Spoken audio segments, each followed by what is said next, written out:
नमस्कार, क्राइम तक देख रहे हैं आप। आपके साथ मैं हूं मनीषा झा। अक्सर लोग बहुत ही सपनों से घर बनाते हैं। कई लोगों के घर ऐसे होते हैं जो पुराने ज़माने के होते हैं, उसके बाद उसकी विरासत जो है उनके बच्चों को मिलती है और वो अपना घर संभालते हैं। कई ज़माने में घर ऐसे होते हैं जो किसी न किसी वजहों से सुर्खियों में और चर्चा में आने लगते हैं। और कई बार ऐसा भी होता है कि कई घर ऐसे होते हैं जो किसी न किसी ऐसी एक्टिविटी, किसी एबनॉर्मल या पैरानॉर्मल एक्टिविटी की वजह से जाने लगते हैं। जैसे कि आपने कई सारे ऐसे मॉन्यूमेंट्स भी देखे होंगे जिसमें कहा जाता है कि कोई ना कोई एबनॉर्मल एक्टिविटी होती है, कोई ना कोई ऐसी अदृश्य शक्ति होती है जो कहीं ना कहीं लोगों को परेशान करती है। तो घर के बनने और घर जब तक उसमें लोग रहते हैं उसके अंत तक कोई ना कोई एक कहानी उससे जुड़ जाती है। आज मैं आपके सामने ऐसी कई सारी कहानियाँ सुनाने वाली हूँ जिसमें एक ऐसा घर जिसमें अब जाने से लोग डरते हैं। ऐसे कई सारी जगह हैं, चाहे वो दिल्ली है, पुणे है, महाराष्ट्र है, देश के अलग अलग हिस्सों में ऐसी कई सारी जगह हैं। सबसे पहले आपको बताऊंगी दिल्ली की ग्रेटर कैलाश वन, जहाँ पर एक ऐसा घर है जहाँ लोग जाने से डरते हैं। उस घर में ऐसा क्या हुआ था कि आज भी उसके आसपास से गुजरने से भी लोगों के मन में कहीं ना कहीं जो भय का साया है वो नजर आने लगता है। इस घर का नंबर है house number W3 greater Kailash one. अब इस घर की क्या कहानी है ये आपको जानना होगा। दरअसल 1986 में एक बुजुर्ग दंपत्ति थे जिनकी हत्या कर दी गई थी। यह हत्या उनके घर में आने वाले, उनको योग सिखाने वाले योग गुरु ने की थी। हत्या करने के बाद उन दोनों के शव को वाटर टैंक में, अंडर वाटर टैंक में जो है उसे फेंक दिया गया था। कुछ दिनों बाद, कुछ महीनों बाद पुलिस ने वो बॉडीज तो रिकवर कर ली थी, लेकिन ये नहीं पता लग पाया कि आखिर इनकी हत्या क्यों की गई थी। ये भी नहीं पता लग पाया कि उनके परिवार के जो बाकी लोग हैं वो कहाँ रहते हैं, कौन है कौन नहीं है। हालांकि पुलिस ने ये जानने की, पता लगाने की बहुत कोशिश भी की थी, लेकिन ऐसा पता नहीं लग पाया। तो ये कहानी है। हालांकि उसके बाद से वो घर हमेशा से खाली है और पड़ोसी बताते हैं कि उन्होंने कभी ऐसा अनुभव नहीं किया है। जो वहाँ पर बाहर सिक्योरिटी गार्ड्स हैं वो भी बताते हैं कि ऐसा कुछ नहीं है, लेकिन कई लोगों का ये मानना है कि इस घर से अजीब अजीब आवाज़ें आती हैं। इस घर से हंसने की, फुसफुसाने की, बातें करने की आवाज़ आती है। और वो बुजुर्ग दंपत्ति जिनकी हत्या की गई थी उनकी आत्मा कहीं ना कहीं उस घर में भटकती है, ऐसा कहा जाता है। लेकिन काफ़ी समय बीता, पुलिस ने अलग अलग न्यूज़पेपर आर्टिकल के ज़रिए या जो भी उनको इन्फॉर्मेशन मिली उसके ज़रिए पता लगाने की कोशिश की कि उनका परिवार कहाँ है, कैसे रहता है, वो कौन थे, क्या उनका इतिहास था, कहाँ के वो लोग थे। ये सब जानने की पुलिस ने कोशिश की, लेकिन कुछ खास पता उनके बारे में नहीं लग पाया और उस घर में कोई रहने भी नहीं आया उसके बाद। और एक समय पर ऐसा होता है, आपने देखा होगा किसी भी जगह पर जब लंबे समय तक कोई नहीं रहता है तो वो थोड़ा हॉन्टेड साउंड करता है। जैसे कि मेरे पीछे ही जो खंडहर है ये भी बहुत लंबे समय से खाली है, तो वो भी एक कहीं ना कहीं डराने वाला जो सीन जो है वो क्रिएट करता है। और एक घर जहाँ वर्षों से कोई रह नहीं रहा हो वो अपने आप में थोड़ा सा वहाँ जाने लग जाते हैं और वो लोगों को डराने वाला घर या ऐसा साउंड जो है वो क्रिएट करता है। तो वहाँ पर कोई रहा नहीं, लेकिन 2013 में एक गुप्ता फैमिली है जिन्होंने उस घर को खरीदा और 3 दिन तक हवन किया, बहुत पूजा पाठ उस घर में की गई और उसके बाद गुप्ता फैमिली वहाँ पर रहने के लिए गई। और अब जो है वो गुप्ता फैमिली कभी कभी आती है, उनके लिए वो एक हॉलीडे प्लेस है। लेकिन कुछ केयर टेकर्स हैं जो वहाँ परमानेंट रहते हैं, कुछ सिक्योरिटी गार्ड्स हैं जो वहाँ परमानेंट रहते हैं, लेकिन उन्होंने किसी भी ऐसी बात की पुष्टि नहीं की है। उनका कहना है कि यहाँ ऐसा कुछ उन्होंने नहीं सुना ना देखा है, लेकिन कई लोग ऐसा मानते भी हैं। ग्रेटर कैलाश में ये घर है जिसका नंबर है हाउस नंबर W3। अगर आप भी इसके बारे में कुछ जानते हैं, आप वहाँ से कभी गुजरे हो और आपने ऐसा कुछ अनुभव किया हो तो कमेंट बॉक्स में बताना ना भूलें।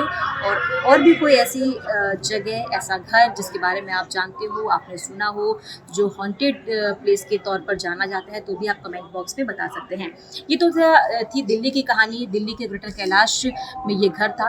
अब हम आगे बढ़ते हैं और दूसरे ऐसे घर की बात करते हैं जो इसी वजह से, इसी पैरानॉर्मल एक्टिविटी की वजह से जाना जाता है। ये घर है पुणे में चंदन नगर, एक इलाका है। चंदन नगर में शाम को 6 बजे के बाद कोई भी व्यक्ति अपने घर से निकलने से पहले कई दफ़े सोचता है, वो डरता है घर से निकलने से पहले। आखिर चंदन नगर में ऐसा क्या हुआ था ये भी आप जानिए। जब कंस्ट्रक्शन का काम चलता है तो आपने देखा होगा कई बार वहाँ पर ऐसा होता है कि कुछ लोग ऊपर से गिर जाते हैं, कई कारीगर होते हैं जो काम करते हुए गिर जाते हैं। पर चंदन नगर में एक बार ऐसा हुआ था कि 10 साल की एक बच्ची जिसने सफ़ेद फ्रॉक पहना था वो कंस्ट्रक्शन के समय पर ऊपर से गिर गई और गिरने से उसकी मौत हो गई। जिसके बाद से ये कहा जाता है कि उस बच्ची की जो आत्मा है वो वहाँ पर भटकती है। शाम के 6 बजे के बाद अक्सर एक 10 साल की बच्ची सफ़ेद फ्रॉक में गुड़िया लेकर लोगों को आती जाती दिखती है। और कई लोगों ने ये भी कहा है कि उसको देखकर अगर स्माइल करते हैं तो वो वापस स्माइल भी करती है। कई लोग कहते हैं कि परेशान भी करती है। तो अलग-अलग कहानियाँ हैं अलग-अलग लोगों की। लोग बताते हैं कि आधी रात के बाद ये बच्ची जो है वो अक्सर दिखाई देती है, ख़ास तौर पर 12 बजे के बाद इस बच्ची को उस चंदन नगर इलाके में जो देखा गया है और मुस्कुराने की बात भी लोग कहते हैं। और अब जो अगला घर है, जो अगली सोसाइटी है, वो है वृंदावन सोसाइटी, जो कि ठाणे में है। और ये कहा जाता है कि यहाँ भी ऐसी कोई कहानी है, ऐसी कोई नॉर्मल और पैरानॉर्मल एक्टिविटी है जिसकी वजह से लोग यहाँ आने से डरते हैं। कहते हैं कि इस बिल्डिंग में किसी ने आत्महत्या कर ली थी और उसके बाद से ही वहाँ पर उस व्यक्ति की आत्मा जो है वो भटकती है। एक बार ऐसा हुआ था कि सिक्योरिटी गार्ड जो बिल्डिंग के नीचे सिक्योरिटी के लिए बैठे होते हैं, सुरक्षा के लिए, सिक्योरिटी गार्ड को किसी ने जोर का थप्पड़ मारा और सिक्योरिटी गार्ड अचानक से उठा और अपने साथ जो बाकी सिक्योरिटी गार्ड्स होते हैं उनमें से एक को थप्पड़ मार दिया। उसे लगा कि किसी गार्ड में से किसी सहयोगी ने ऐसी शरारत किया और उसको ऐसे मारा, लेकिन बाद में जब पता लगा, पूछा कि ऐसा क्यों किया, तो उसने कहा कि आपने पहले मुझे मारा इसलिए मैंने आपको मारा, लेकिन ऐसा कुछ भी हुआ नहीं था। तो फिर इस बात को लेकर चर्चा होने लगी, तो फिर ऐसा किसने किया। तो भी ये कहा जाता है कि वो जो आत्मा है जिसने सुसाइड की थी, उसकी आत्मा जो भटक रही है वो लोगों को थप्पड़ भी मारती है और ऐसा गार्ड ने और भी कई लोगों ने अनुभव किया है। तो ये एक्सपीरियंस भी लोग अपना साझा करते हैं। आप अगर ठाणे के रहने वाले हैं और आप वृंदावन सोसाइटी के बारे में जानते हैं तो आप कमेंट बॉक्स में अपना एक्सपीरियंस शेयर कर सकते हैं। आपने कभी कुछ ऐसा महसूस किया है, आपने कभी कुछ ऐसा फील किया है या नहीं किया है। और अब बात करेंगे मुंबई के डिसूजा चौल की। कहा यह जाता है कि यहाँ पर भी ऐसी कोई पैरानॉर्मल एक्टिविटी होती है जो लोगों को परेशान करती है। इसके बारे में भी एक कहानी है। और दरअसल पुराने समय में जब चौल में लोग रहा करते थे और अभी भी जो रहते हैं, वो उनके घर तक पानी की सप्लाई नहीं होती, वो किसी एक पर्टिकुलर जगह से पानी लेकर आते हैं। कई बार देखा जाता है कि जो हैंडपम्प है वहाँ पर पूरे चौल के लोग इकट्ठा होते हैं और वहाँ से पानी लेकर आते हैं। इससे पहले के ज़माने में कुआँ होता था, कुएँ से लोग पानी लेकर के आते थे।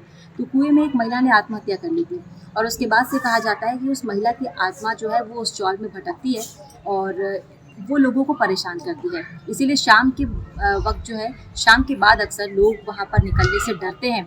और कहा ही जाता है कि आसपास जंगली जानवर भी होते हैं, लेकिन उससे इतना डर नहीं होता है वहाँ के लोगों को, जो डर उनका उस महिला के आत्मा से होता है। क्योंकि कई बार ये कहा गया है, लोगों ने एक्सपीरियंस किया है, जो सड़क पर गाड़ी चलाते हैं वो कहते हैं कि कोई ऐसी आत्मा है जो उन्हें रोकती है, रास्ते में लिफ्ट मांगती है, पर अगर वो नहीं रोकते हैं तो वो तेज़ गति से भागती है उनके साथ। और ऐसा कहा जाता है, कई लोगों ने अपना एक्सपीरियंस शेयर किया है। देखिए, इन सारी कहानियों के पीछे ये नहीं मैं कह रही हूँ कि ये सच है या नहीं है, लेकिन जो अनुभव लोग अपना साझा करते हैं वो मैं आप तक पहुँचाती हूँ। ऐसी देश और विदेश की, देश और दुनिया की ऐसी जगहें जो किसी न किसी पैरानॉर्मल एक्टिविटी के लिए जानी जाती हैं, वो उन जगहों को मैं आप तक पहुँचाती हूँ। आपके भी पास अगर ऐसी कोई जगह है, आप जानते हैं किसी जगह के बारे में, तो कमेंट करके बता सकते हैं। साथ ही साथ आपने कभी ऐसा अनुभव किया हो, जिन घरों की मैंने बात की है, जिन जगहों की मैंने बात की है, आप अगर उसके आसपास रहते हैं और कभी आपने ऐसा अनुभव किया हो, तो भी आप कमेंट बॉक्स में बता सकते हैं। साथ ही आपको मेरी कहानियाँ कैसी लगती हैं आप कमेंट करके ज़रूर बताइएगा। आज की इस कहानी में फ़िलहाल इतना ही। बाकी तमाम क्राइम की खबरों के लिए आप देखते रहिए क्राइम तक।